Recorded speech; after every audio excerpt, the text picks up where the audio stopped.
আসসালামু আলাইকুম বন্ধুগণ, কেমন আছেন? আশা করি সবাই ভালোই আছেন। তো আজকের ভিডিওতে আলোচনা করব বিয়ের আগে যে 7 বিষয়ে সঙ্গীর সাথে আলোচনা করুন এবং যেটা জরুরি। গা থেকে কাঁথা টেনে নেওয়া পর্যন্ত ঘুমিয়ে কাটানো, এই আপনাকেই বিয়ের পর কাক ডাকা ভরে ছুটতে হতে পারে বাজারে। কোনোদিন চুলার আঁচ না দিয়ে ব্যাচেলার জীবন পার করা আপনাকে বিয়ের পর হয়তো ঘরে 3 বেলা কী রান্না হবে সেই সিদ্ধান্ত নিতে হবে। বিয়ে করতে যাচ্ছেন মানে আজীবন আরেকজনের সঙ্গে বন্ধনে জড়াতে যাচ্ছেন। বিয়ের কথাবার্তা পাকা হওয়ার আগেই তাই দরকারি কিছু বিষয় সঙ্গীর সাথে আলোচনা করুন। নাম্বার 1, পছন্দ অপছন্দ। বিয়ের কথা শুরু হলে আপনারাও নিজেদের মধ্যে টুকটাক কথা বলতে থাকুন। গল্প চলে একজন আরেকজনের পছন্দ বা অপছন্দের বিষয়গুলো জেনে নিতে পারেন। এতে সিদ্ধান্ত নিতে সুবিধা হবে। এটা সম্বন্ধ করে বিয়ের বেলায় তো বটেই, প্রেমের বিয়েতেও আরেকবার বুঝিয়ে নেওয়া ভালো। এতে সংসার শুরু হওয়ার পর কিছু বিষয়ে মানসিক প্রস্তুতি থাকবে।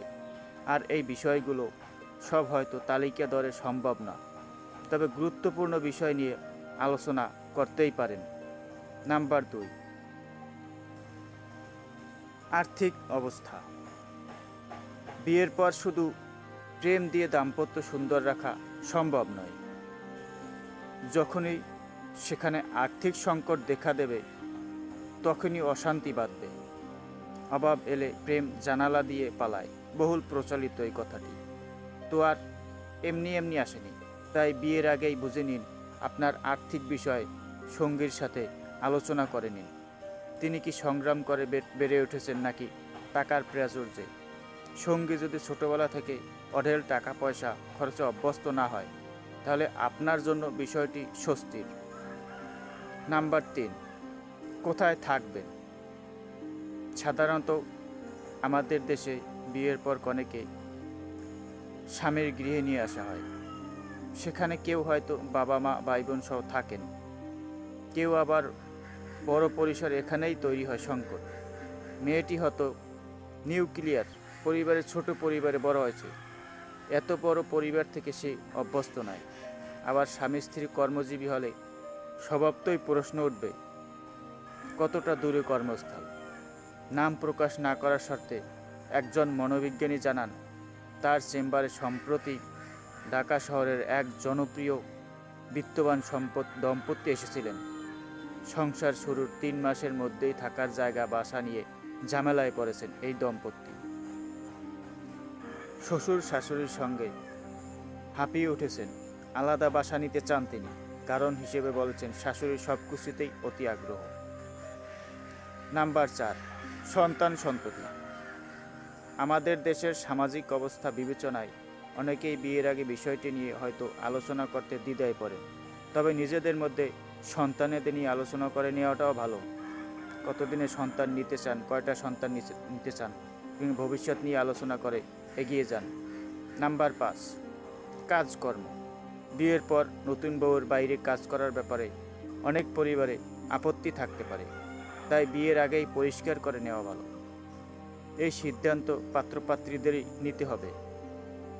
নাম্বার 6, মানুষের কিছু অভ্যাস ছোটবেলা থেকে গড়ে ওঠায়, যার কিছু হয়তো ঠিক কিছু ভুল। তবে ঠিক ভুল মিলিয়েই মানুষ। আপনার হয়তো রাতে ঘুমানোর জন্য চাই নিকষ অন্ধকার, কিন্তু সঙ্গীর অভ্যাস হয়তো ডিম লাইটের আলোয় ঘুমানো, বিছানা গোছানো, মশারি টাঙানো, আলমারি পরিষ্কার রাখানো। সব কিছুতেই ছোটোখাটো বিষয়ে বিয়ের পর মহা ঝামেলা পাকিয়ে তুলতে পারে। আপনার সরল রেখা সব কিছুতেই সঙ্গীর সাথে আলোচনা করে নিন। নাম্বার 7, সামাজিক যোগাযোগ মাধ্যম। কেউ কেউ নিজের দুঃখ সুখ দুঃখের নানা ঘটনা সামাজিক যোগাযোগ মাধ্যমে ভাগাভাগি করে নিতে ভালোবাসেন। কেউ আবার একান্তে রাখতে চান এসব বিষয়। দুই ধরনের আচরণের পক্ষে দুজনের হয়তো যুক্তি আছে। তবে বিয়ে করার আগে সোশ্যাল মিডিয়া নিয়ে আপনার অবস্থান সঙ্গীকে পরিষ্কার করে তুলে ধরুন। চাইলে একজন আরেকজনের আইডি দেখেও বোঝার চেষ্টা করতে পারেন। এই বিষয়ে অপর পক্ষের মতামত শুনুন, শোনাটা জরুরি। কারণ আপনার সঙ্গীর যদি অনলাইন জগতে নিজের উপস্থিতি জানান দিতে আপত্তি থাকে, তাহলে সেটা আপনি মেনে নিতে পারবেন কিনা বুঝে নিন। এছাড়া সামাজিক যোগাযোগ মাধ্যমে দুই পরিবারের অনেক আত্মীয় স্বজন থাকতে পারে, যারা আপনাদের পোস্ট করা কোনো ছবি, ভিডিও বা মতামত নিয়ে অযথা বিতর্ক তুলতে পারে। তাদের কিভাবে সামলাবেন সেটা নিজেরা ঠিক করে নিতে পারেন।